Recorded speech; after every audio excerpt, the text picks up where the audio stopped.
ഇതര സമുദായത്തിൽ നിന്ന് വിവാഹം കഴിച്ചതിന് തെലങ്കാനയിൽ യുവാവിനെ വെട്ടിക്കൊന്ന സംഭവത്തിൽ രണ്ടാം പ്രതിക്ക് വധശിക്ഷ. രണ്ടാം പ്രതി സുഭാഷ് കുമാറിനാണ് വധശിക്ഷ വിധിച്ചത്. 2018 പ്രണോയ് പെരുമലയെ ഭാര്യയ്ക്ക് മുന്നിൽ വെച്ച് വെട്ടിക്കൊന്നത്. ശ്രീനാഥ് ചന്ദ്രൻ മുംബൈയിൽ നിന്ന് വിശദാംശങ്ങളുമായി ചെയ്യുന്നു. ശ്രീനാഥ്, ഏറെ കോളിളക്കമുണ്ടാക്കിയ ഒരു കേസ് കൂടിയാണ്. എന്തൊക്കെയാണ് വിശദാംശം?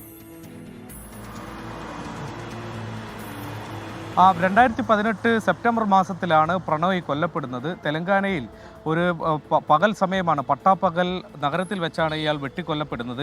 ഇദ്ദേഹത്തിൻ്റെ ഭാര്യ അമൃത ആ സമയം 5 മാസം ഗർഭിണിയായിരുന്നു. അവരെ കൊണ്ട് ആശുപത്രിയിൽ പോയി മടങ്ങും വഴിയാണ് 6 അംഗ സംഘം എത്തി ഇദ്ദേഹത്തെ പ്രണോയിയെ വെട്ടിക്കൊല്ലുന്നത്. പ്രണോയിയുടെ ഭാര്യ അമൃതയുടെ അച്ഛനാണ് ഈ കേസിൽ ഗൂഢാലോചന നടത്തിയത്, പ്രണോയിയെ കൊല്ലണമെന്ന് തീരുമാനിച്ചത്.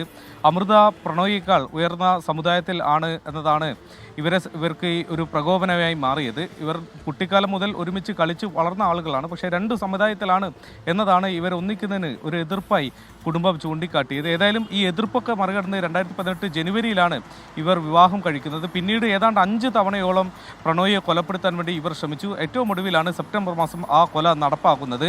ഇറച്ചി വെട്ടുന്ന കത്തി കൊണ്ട് പലതവണ ആഞ്ഞു വെട്ടിയാണ് പ്രണോയിയെ വധിക്കുന്നത്. പിന്നീട് ഈ കേസിൻ്റെ നാൾവഴികളിൽ ഈ പ്രതികളെയൊക്കെ തന്നെ പിടികൂടി. കൊട്ടേഷൻ സംഘത്തെയാണ് ഈ കൊലപാതകം ഏൽപ്പിച്ചിരുന്നത്. എല്ലാ പ്രതികളും പോലീസിൻ്റെ പിടിയിലായി.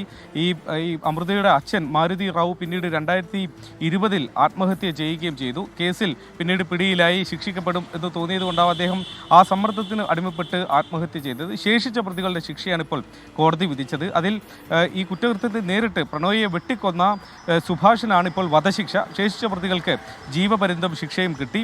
അമൃത ഏതായാലും പ്രണോയിയെ വിധവയായി ഇപ്പോഴും കഴിയുന്നു. അവരുടെ കുഞ്ഞും വളർന്നു വരുന്നു. ഈ സംഭവത്തെ ആസ്പദമാക്കി രാം ഗോപാൽ വർമ്മ മർഡർ എന്നൊരു സിനിമ കൂടി എടുത്തിരുന്നു. ഈ ദുരഭിമാന കൊലയെക്കുറിച്ച് രാജ്യമാകെ തന്നെ വലിയ ചർച്ചയും കോളിളക്കവും ഉണ്ടാക്കിയ ഒരു സംഭവമാണ് ഈ പ്രണോയിയുടെ. മനുഷ്യനെ മനുഷ്യനായി കാണാതെ ജാതി തിരിച്ചു കൊന്നില്ലാതാക്കിയ സംഭവത്തിൽ പ്രതിക്ക് ശിക്ഷ എന്ന വിശദാംശങ്ങളാണ് ശ്രീനാഥ് ചന്ദ്രൻ നൽകിയത്.